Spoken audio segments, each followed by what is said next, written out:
Thank you for joining Tech Talk today. I'm the producer, Lance Hart. We're going to talk about the fast path to GenAI, maybe an AI-embedded secure network. I've got Justin Rice with me, VP of Solution Consulting, and John Lloyd, Practice Principal. Guys, let's jump right in. All right. Thanks, Lance. As always, John, welcome. Today, we're talking about an exciting topic. We are talking about AI, GenAI, and secure networking.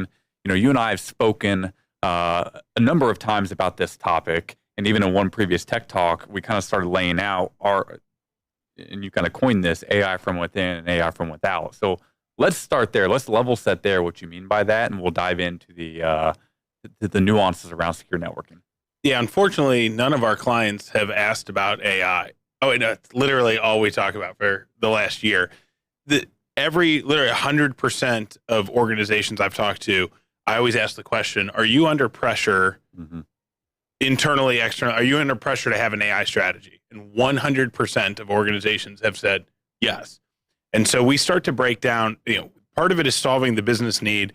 Part of it is solving that pressure that you're under to have an answer, to have a start. It feels like there's an arms race. And it's like, if we're not doing AI and our competitors are, if we're not doing AI, our customers aren't getting the satisfaction that they might be getting somewhere else. And so we start with this idea of AI from within and then AI, from the outside, or custom AI. There are a lot of platforms. So what we've focused at CBTS is building competencies, go-to-markets, professional services, managed services around OEMs that have embedded AI into their platform. So AI in the contact center space, AI in LAN and wireless LAN, AI in security, whether that be firewalls or AI attack surface management, all the way through AI SIM tools, SOAR tools, et cetera. And to me, that's the first down. That's a way that as an IT leader, I need to have wireless, I need to have wired Ethernet.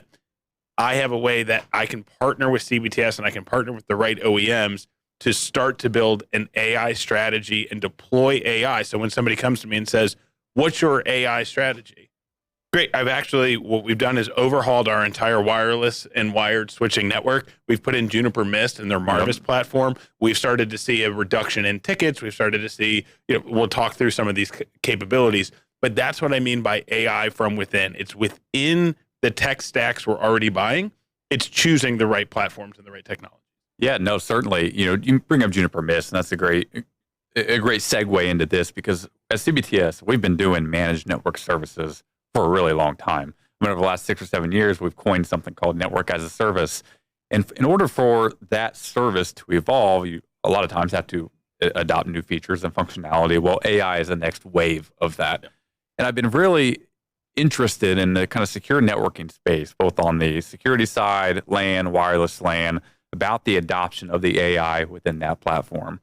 The thing that really appeals to me as a former network engineer is a lot of the data gathering, the anomaly detection, the rapid resolve. So for us as a managed service provider, that's awesome, right? Because I can now look at SLAs differently. I can look at providing better service to my customer.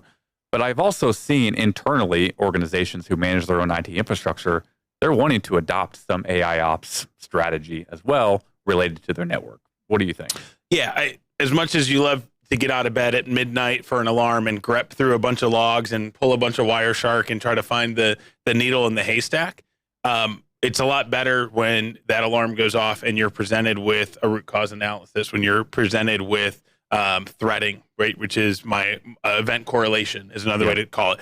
I'm getting alarms and triggers from these 3 different devices. I'm correlating that's probably an internet outage as opposed to having to respond to all 3 alarms, right? That's one small example. That's what was traditionally kind of AI ops, right? The idea that you don't have to go find the needle in the haystack. We are going to present you with, AI ops is going to say, here's the alarm.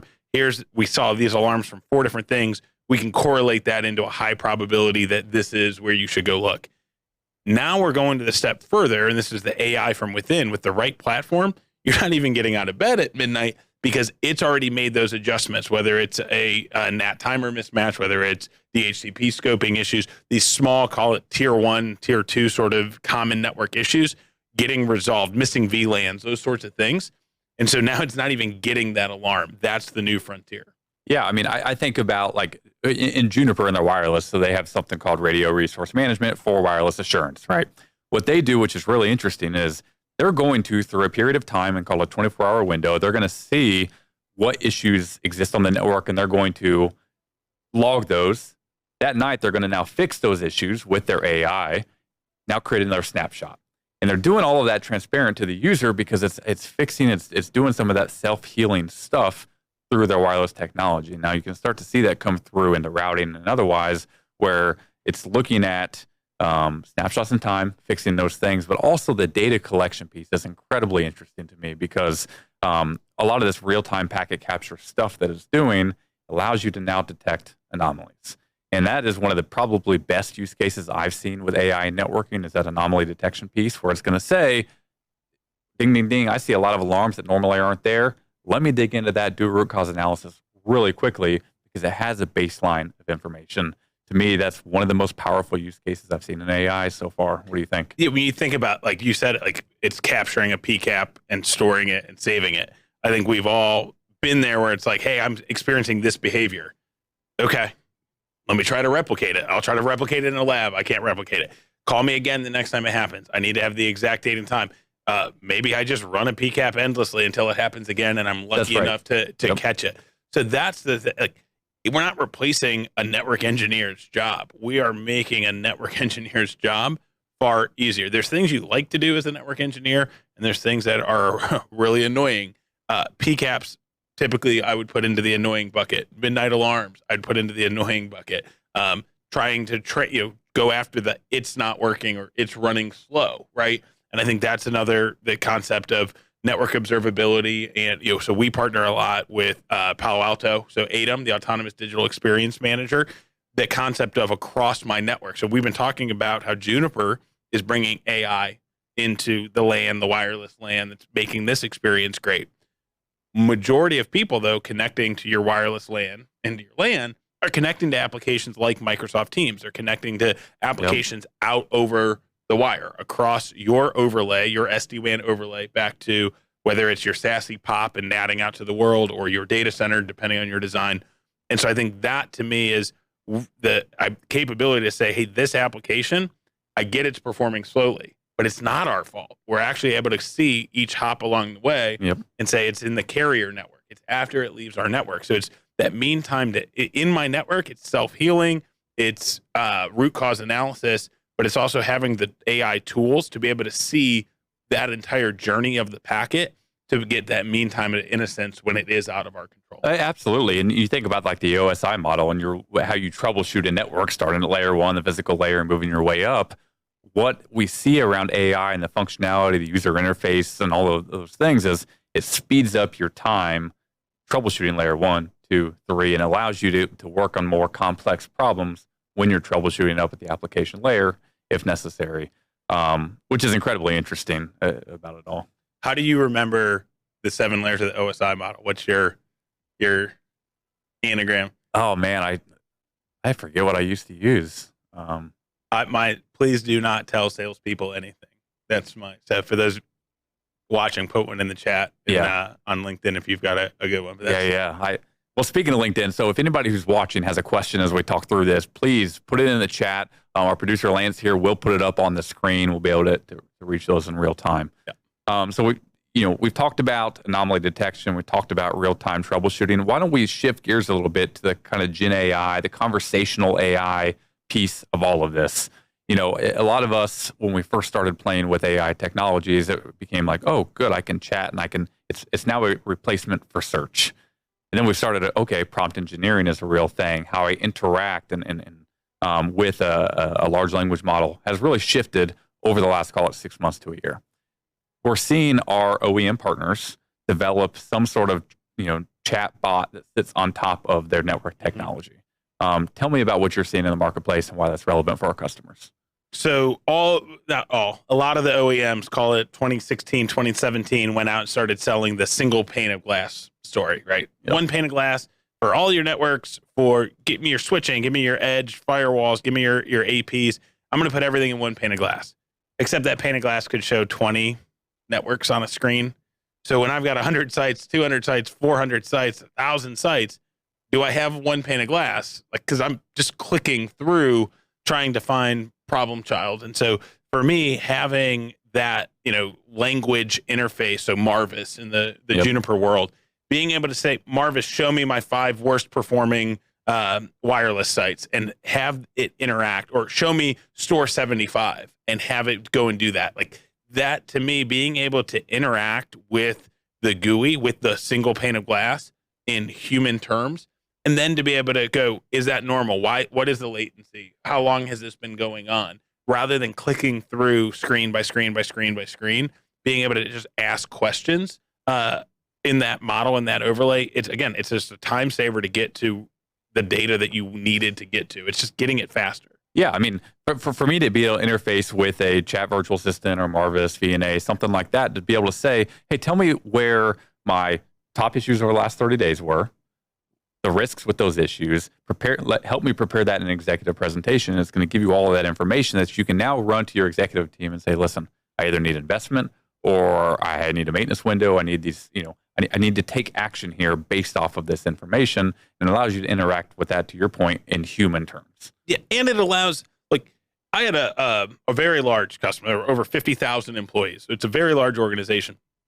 And one of their IT leaders said to me, I'm tired of buying tools based on the skill sets I have in my organization. I also have no interest in going out and hiring for a specific tool because it's an arms race and it's going to be different in 3 years. So the ability to have an engineer, a subject matter expert, whether that's in security, whether it's in network, wireless network, you name it, and for them to be able to understand networking concepts that are universal and not needing to understand CLI versus JSON versus whatever your proprietary, or maybe not proprietary, and you get sued by another OEM because it's not all that proprietary sort of thing, that's invaluable. So for me to be able to have somebody who's known my business for 5 years, 10 years, a network engineer who spent their whole career with me, but I'm able to go and find and buy the right technology for where my business is at today, where it's going tomorrow, and not having to, this guy only knows this OEM, so I got to buy that tool. Or I really liked that PowerPoint presentation, I'm going to buy that tool. Now I got to go hire people who understand it. That, to me, that universal, that human language interaction allows my skill set to be far more versatile. It does. And it helps, for a managed service provider or professional services partner like us, that helps us as well, right? As we look to help solve our customers' needs or meet them where they are, the advent of AI technologies within the network stack helps us with that, bring on other OEMs. Sure. And really help go to market in a different way to meet the customers where they are and to really rapidly evolve with the customers. Yep. So I want to ask you a question, Jon, around, there seems to be a lot of confusion around what's automation versus what is AI within networking, right? A lot of people will say, well, that's just been around forever. That's automation. AI, I'm starting to, I think I was in that boat at one point in time, but I'm starting to see that through a different lens now around true value of AI. Tell me your perspective on automation versus AI. Is this all smoke and mirrors at the end of the day? There's some buzzword in there. Sure. Yeah. We make a living off of buzzwords. Cloud first. Right now we're AI. To me, AI is almost automated automation. Event, not to steal certain OEM, an event driven automation. So plug to Red Hat, Ansible there. For me, automation is an event happened and I kick off a run book. An event happened and I do a thing, right? An event happened and an Ansible playbook runs. To me, AI is far more intelligent. So I think about like precision AI in the Palo Alto world for security. Understanding an AI attack, not going, hey, I see something here, shut down the port, but being able to intelligently understand what type of attack you're seeing, what the signature is, and being able to then be selective and choose what your remediation steps are. And also automation, that's where I say AI is automated automation. When we use automation a ton in our environments, right? Infrastructure as code, we Terraform, we use Ansible, we write Python scripts, we use every API you can think of, but that's still us as humans saying if A, then B. As you move into an AI world, it's looking and getting smarter and going, well, that's right. It's not A. It's similar to A, but I've seen this before. It's B, and you shouldn't be doing C. You should be doing D. So that's where I say it's automated automation. It's using a lot of the same concepts, but it's adding intelligence. Whereas automation is something you don't want to do twice. You automate, it's going to do the same thing every single time. AI is going to learn. I think the whole idea of using a massive data set and then you're training and inference modeling around that data set is the biggest differentiator between what AI is now versus what folks considered maybe AI in the past, which is really just automation. Yeah. We do have a question that came up. Yeah. So what are the cost implications of adopting an AI embedded secure network, especially when incorporating advanced solutions like NAS, Prisma SASE, and ADEM? Are these technologies affordable for smaller businesses? Yeah. So first off is there's obviously a gain in efficiency of better network performance, no downtime, maybe lower cost to support, whether internally or through a managed service provider. But I think about the concept, so we've been focusing on AI from within with the secure embedded network. AI from the outside or custom AI, it's expensive, right? Everybody talks about NVIDIA's killing the market. They've got a great platform. We are a huge NVIDIA partner. It doesn't necessarily scale down to a small or medium business, right? Yeah. There's a lot of power in those GPUs. There's a lot of data center compute that it takes, right? So AI, when you're building it yourself, you're building a large data center footprint in your retail stores, in your branches. That's right. Whatever you want to, whatever your platform is, to run and power all of that. There is a real investment in AI. Partnering with somebody like a Palo Alto, like Juniper Mist, what CBTS has done is package up. You already were buying switching. You already were buying wireless. You already were buying a firewall or an SD-WAN. This is simply adding another module onto it. So you have the economy of scale of an OEM, a traditional hardware manufacturer that became a software company over the last decade, adding in a new software module. So you're not building an AI environment. You're adding in an AI module, and that's what allows you to be able to scale that cost lower. Totally. And the operational efficiencies gained by both us and our customers help justify some of that cost. I think the one thing I've witnessed within our customers is literally like sit down with them, do an assessment, do some modeling around what the financial profile looks like, which actually leads us to our next question, which is how do I assess whether our current network infrastructure is ready to support AI technologies? Are there specific indicators or benchmarks I should look at or look for? Absolutely. So I will say, as we dove into this AI journey with our customers very quickly, as someone who, our team is good at packaging up products to sell to our customers, right? We go and we say, all right, we have AI. Here you go, Mr. Customer, Mrs. Customer, go buy that. What we found really quickly was our customers weren't necessarily ready. Either data structure, network topology. There's a lot of reasons why our customers have not been ready for the adoption of AI. We've started with assessments. We said, listen, let's go in here. Let's look at your environment first before we recommend anything to you. Let's look at it first. Yeah. Cabling. Let's start there. Yeah, right. If you have old Cat 500 meg Ethernet cabling running an access point 400 meters away from a switch, that's still going to be a choke point, right? Like putting a great AP from Juniper with all this AI on it, it's not going to do anything. So yes, having in place, what we're talking about with AI from within of a secure network can replace infrastructure that maybe you need to upgrade to higher backbone switching. It can be embedded, but the physical layer, certainly. Then you get into, depending on what else you're doing in AI, what is your data center? What is your, there's a big conversation with our friend of the program here at CBTS around InfiniBand versus new Ultra Ethernet is a new standard that's going to be read. Like that doesn't matter in your branch, but it certainly does if you're running AI to your data center. So it depends. The short answer is if you're buying AI from within, meaning one of these AI enabled OEM partners and vendors and doing a complete rip and replace, cabling, wiring is really the big limitation we need to watch out for, but you also might be doing a phased approach. So are you putting in more advanced PoE plus 30 watt APs and your switching infrastructure can't handle it? So yes, if you're doing a great rip and replace, awesome. All the cabling, everything at once. If not, understand where your choke points might be through that OSI model.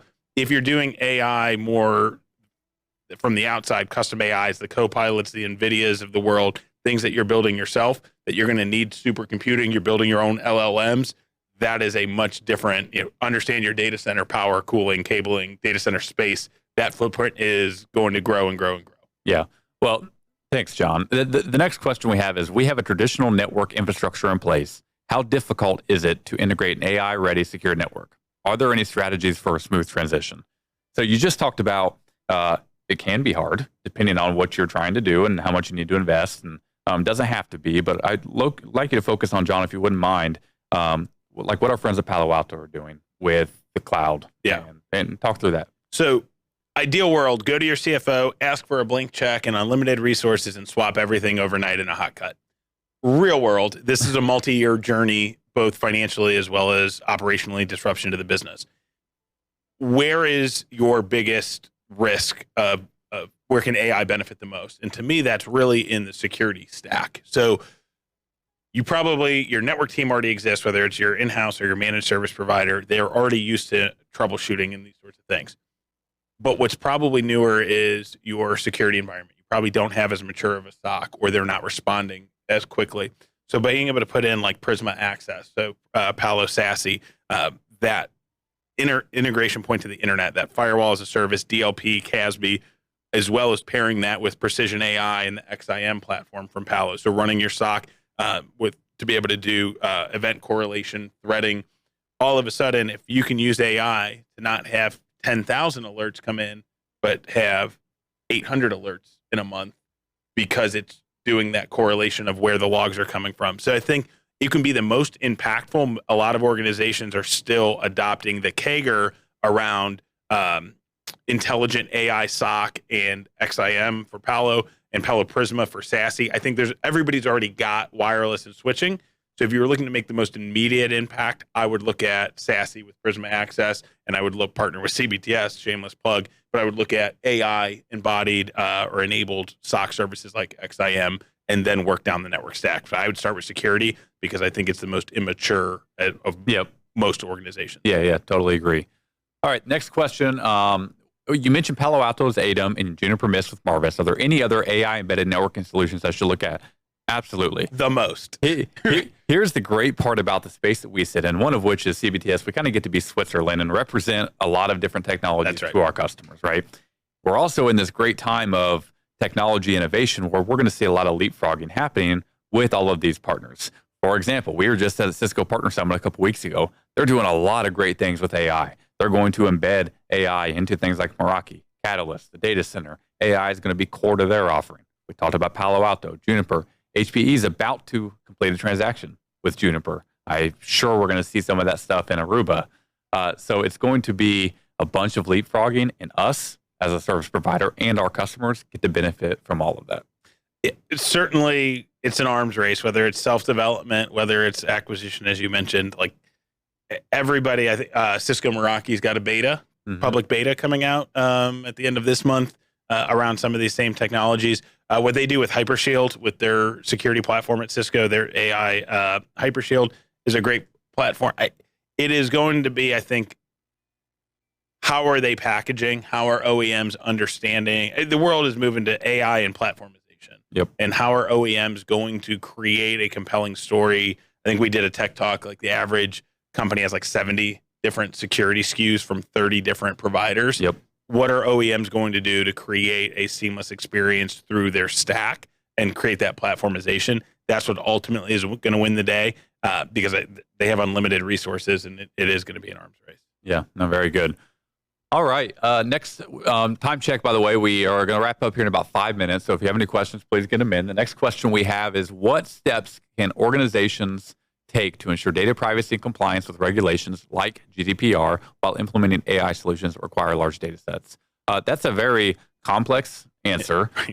Certainly, it's something, as we're focused in on the secure networking piece, not that it is invalid by any means, but this is a lot of PII stuff that we're not going to capture in secure network. So this is the AI from without part that we'll do another tech talk on, maybe not in the next 6 minutes. First off, we run a whole virtual CISO program around this. Yep. We run workshops with customers that are looking to most of our customers are going to build out on Copilot, right? Because they already have a Microsoft EA or they're very comfortable with it. Maybe it's NVIDIA in Studio for their platform. Regardless, we have a whole workshop that we bring in a team of experts to understand what is that data. There are also AI platforms out there. So I mentioned the resilience from Palo Alto, security posture management that is looking at constantly using AI and looking at what's out there. To me, I know there are AI security companies out there. I think there are AI tools that enable a security program. And maybe I'm old school, maybe I'm wrong. Somebody can prove me wrong on that. Today, security is still about AI tool sets to a security program led by people. So we'll come in and do penetration testing with white hat hackers, not an AI tool that simply pings ports and interfaces and tries to get in. We're going to write a security posture management for not just GDPR, but what is the NIST framework? Are you 820? What are you ISO 2701? What do you need to follow? Is it GDPR? Is it high trust? So to me, it's almost like, there's AI for lawyers out there. Okay, maybe if you're starting a LLC, sure, go to LegalZoom. You need to be represented in a real legal matter. You're probably still going to go hire a lawyer. I don't think any of our corporate companies out there have said, well, we don't need our corporate law firm, in-house counsel or external because we have LegalZoom. That's how I approach the same thing in the security posture of LLM and large data sets it's still a program. There are AI tools, but let us come in and bring in a virtual CISO program. Let us bring in our white hat hackers. Let us come in and do these workshops. I would love, if anybody has a strong opinion on this, please put it in the comments. Yeah. I think this is a great dialogue that we should continue to have. Cybersecurity is critical for any company, for my company rather. The heavier the data required for AI, the more I need to be secure. What can I do to increase cybersecurity while adopting AI technologies? Well, you mentioned our virtual CISO program. I think, and I'm gonna butcher this, but it might be NIST or one of the other frameworks. They have their own kind of AI governance recommendations, in which our virtual CISO team helps consult customers on. I would say, one, zero trust, ZTNA. Right? Yeah. Microsegment your network, build resiliency into your network, things like DR, data backup, data governance, those sorts of things.